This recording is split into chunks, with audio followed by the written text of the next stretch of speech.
श्री राधा, तो भैया आप क्यों कष्ट में हैं? नारद जी कहने लगे कि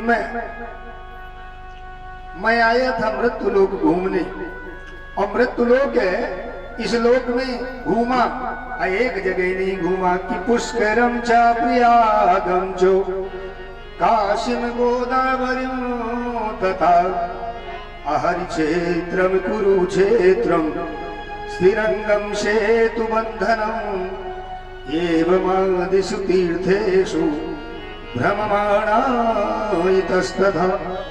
मैं हर जगह गया, रामेश्वर गया,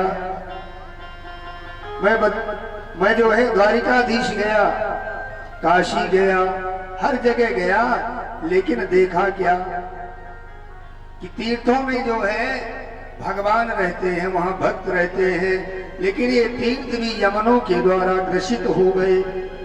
वहां पर संत नहीं मिले मुझे तो केवल पाखंडी नजर आए। यमनों ने ऐसे स्थानों को भी गृहीत कर रखा है। एक संत के यहां मैं गया, लेकिन देखा क्या, लिखा हुआ था मौनी बाबा का आश्रम, लेकिन देखा कि लिखा है मौनी बाबा, लेकिन आवाज जब बड़ी जोर से आई तो मैंने पूछा किसी से कि भैया ये आश्रम, बोले मौनी महाराज का। तो मैं समझ गया कि लिखा हुआ है मौनी महाराज, बोलते नहीं है, लेकिन आवाज किसकी आ रही? बोले उनके बच्चों की आ रही है। कैसा आश्रम है? बोले एक जगह और गया, लिखा था ब्रह्मचारी महाराज, लेकिन ब्रह्मचारी के यहाँ हजारों बच्चे खेल रहे थे। मैंने पूछा भैया ये आश्रम, बोले ब्रह्मचारी जी का। तो बोले नाम तो ब्रह्मचारी है, लेकिन क्या इनने शादी किया? बोले हाँ इनके तो 1000 बच्चे हैं। तो बोले फिर नाम कैसा? मतलब सब पाखंड पारायण हो गए हैं। पापस्य खंडा इति पाखंडा, जहां केवल पाप ही पाप हो रहा है। बंगला की बात करो तो किसका है? तो कहते हैं त्यागी जी महाराज का बंगला है। नाम त्यागी जी है और बंगला उनके पास। अरे बंगला तो सेठ साहूकारों के पास होता है, लेकिन बंगला त्यागी जी के पास कैसे आ गया, जिन्हें कुछ जरूरत ही नहीं। मैं सब देख देख करके बड़ा बेचैन हुआ कि तपसी धनवंतो दरिद्र ग्रही, अरे कली कौतुक तात न जातु कही। ये कलिकाल है। अब कलिकाल में कहते हैं जो दिखता है वही बिकता है। जो अच्छे कपड़े पहने हैं और जो अच्छा दिख रहा है तो कहते हैं भैया यही साहूकार है, यही धनवान है। और जिसके पास पहनने के लिए ठीक है, यदि पहनने के लिए भी है, लेकिन यदि दारिद्र बना हुआ है, कपड़े ठीक नहीं पहना, तो कहते हैं दारिद्र जा रहा है। तो ये संसार है। तो नारद जी कहते हैं कि मैं घूमा तो संतों के पास गया, तीर्थों में गया, तो पापस्य खंडा इति पाखंडा, पाखंड ही पाखंड नजर आया। तो मैंने सोचा चलो गृहस्थ आश्रम चलते हैं। तो गृहस्थ आश्रम में मैं गया तो देखा क्या कि तरुणी प्रभुता गे श्याल को बुद्धिदायक, कन्या विक्रायणो लोभाद दंपति नाम च कलकलम। गृहस्थ आश्रम में गया तो मैंने देखा कि सबसे ज्यादा चलावा देवी जी का चलता है, यानी पुरुष की नहीं चल रही, चल रहा है तो केवल देवी जी का चल रहा है। और सयानों की कदर कब तक है? जब तक वो तिजोरी की चाबी हाथ में नहीं लगी। और जिस दिन तिजोरी की चाबी हाथ में लग गई, उसी दिन से जो है सर्वाधिकार प्राप्त हो जाता है और पिता की खाट खेत में डाल देते हैं। कोई पूछने वाला नहीं होता, कोई पूछता नहीं है। यदि पूछने की वाली बात आ जाए तो ससुराल से साले को बुलाते हैं। कोई मशवरा करना है, कोई बात करना है तो साले को बुला करके पूछते हैं। पिताजी की कोई पूछ ही नहीं है। वार्ता को न पृच्छति गृहे, सयानों से कोई बात ही नहीं पूछता। एवं पश्यन् कले दोषा पर्यटन वनीमहम् यामुनां तटमां पन्नो यत्र लीला हरेरभु। नारद जी कहते हैं ऋषियों, मैंने ये सब देखते हुए संसार में घूमा, बाबाओं के यहाँ गया, संतों के यहाँ गया, गृहस्थ आश्रम में गया, कहीं कुछ नहीं मिला। अरे मैं तो इतना तक देखा कि बेटे की शादी करते हैं तो केवल दहेज ही देखते हैं।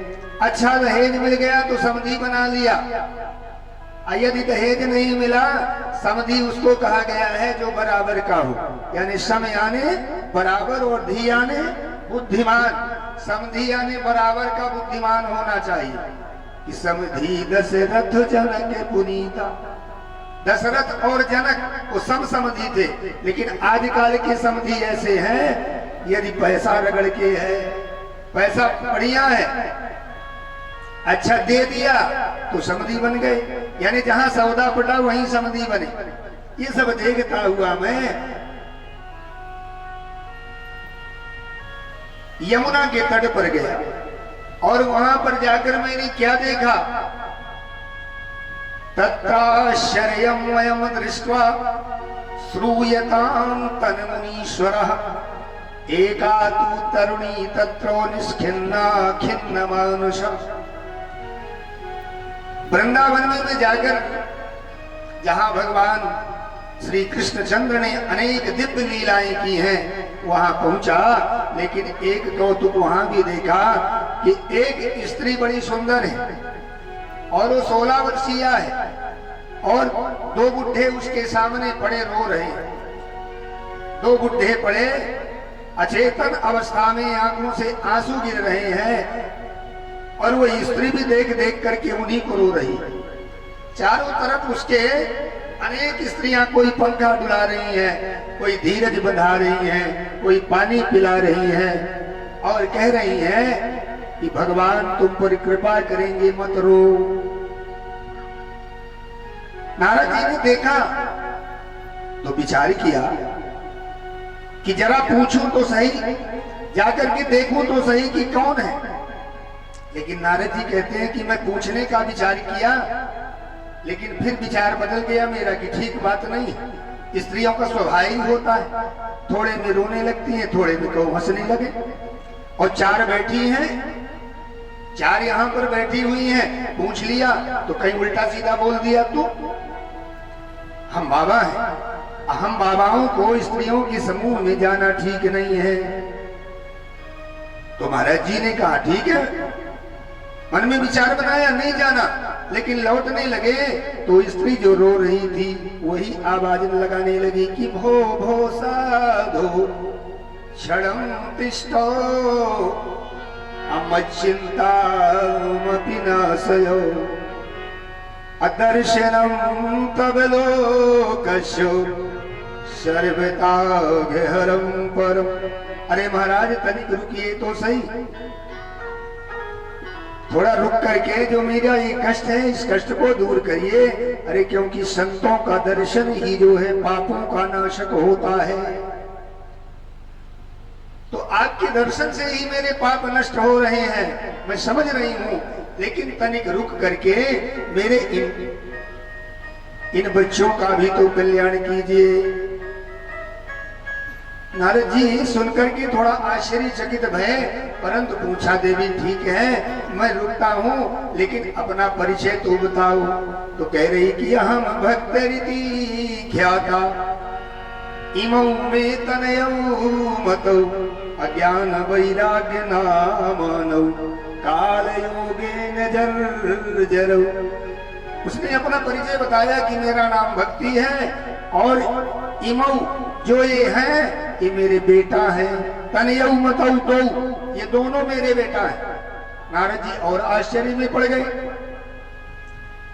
कि 16 साल की मैया और 80 साल के बेटा, ये कैसा कौतुक हो रहा है। कलयुग में ऐसा भी होता है कि 16 साल की मैया हो गई, 80 साल के बेटा हो गए, ऐसा क्यों हो रहा है। तो भक्ति माता कहती है कि मैं यही तो देख देख करके आश्चर्य में पड़ी हूं कि ये कैसा हो रहा है, ऐसा नहीं होना चाहिए। लेकिन महाराज इसका कारण क्या है कि ऐसा हो गया? तो मैं बताती हूं कि मैं भी बुढ़ी थी, मैं भी बूढ़ी हो गई थी, लेकिन वृंदावनम पुनम प्राप्त नवीनैव स्वरूपणी, मैं जब से वृंदावन आई तो मैं नवीन हो गई। अपना परिचय बताती है कि उत्पन्ना द्रविणीशाहम अवृद्धिम कर्णाटके गता क्वचित क्वचिन महाराष्ट्रे गुर्जरे जीर्णतां गता। भक्ति मैया कहती हैं कि जब मैं द्रविड़ देश में गई, गुजरात जब मैं गई तो थोड़ा मैं नवीन थी।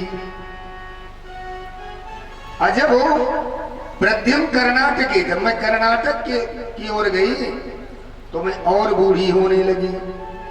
जब मैं महाराष्ट्र आई तो थोड़ा फिर चेतना आई, लेकिन जब मैं वृंदावन पहुंची तो महाराज फिर से नवीन हो गई। इसका कारण क्या है? तो देखिए समझने की बात है कि भगवान की कृपा तब प्राप्त होती है जब हम कथा को कानों से सुने।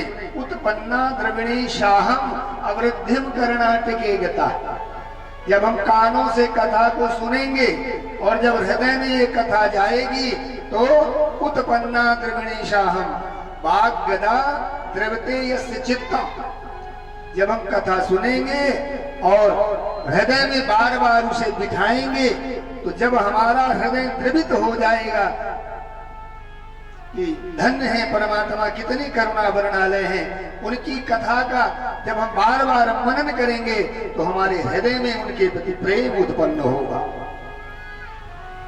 लेकिन उत्पन्ना द्रविणीशा कथा हम यहाँ कह रहे हैं, लक्ष्मण प्रसाद नामदेव जी की यहाँ कथा हो रही है, लेकिन कथा आप लोग सुनने आते हैं।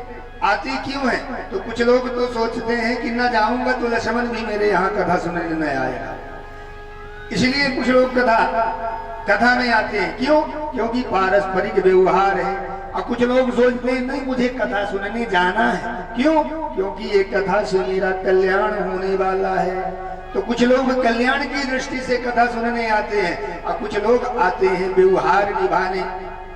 कुछ लोग ये देखने आते हैं कि पंडाल कैसा बना है, कैसी साज सज्जा किया है। तो कुछ लोग तो पंडाल में नजर मारते हैं, कुछ लोग तो पुराणिक जी को देखते हैं कि कथा कैसे है, कथा ठीक ठाक कहते हैं कि यहाँ वहां की, यानी नाना प्रकार के। कुछ लोग कैंची की भांति काटने आते हैं।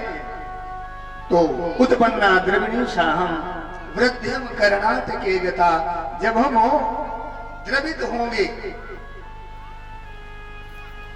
जब कानों से सुनेंगे, क्वचित क्वचिन महाराष्ट्र, जब महा यानी मन, ये जो हमारा जब मन है जब एकाग्र होगा तब हम महाराष्ट्र पहुंचेंगे। महाराष्ट्र ये मन है।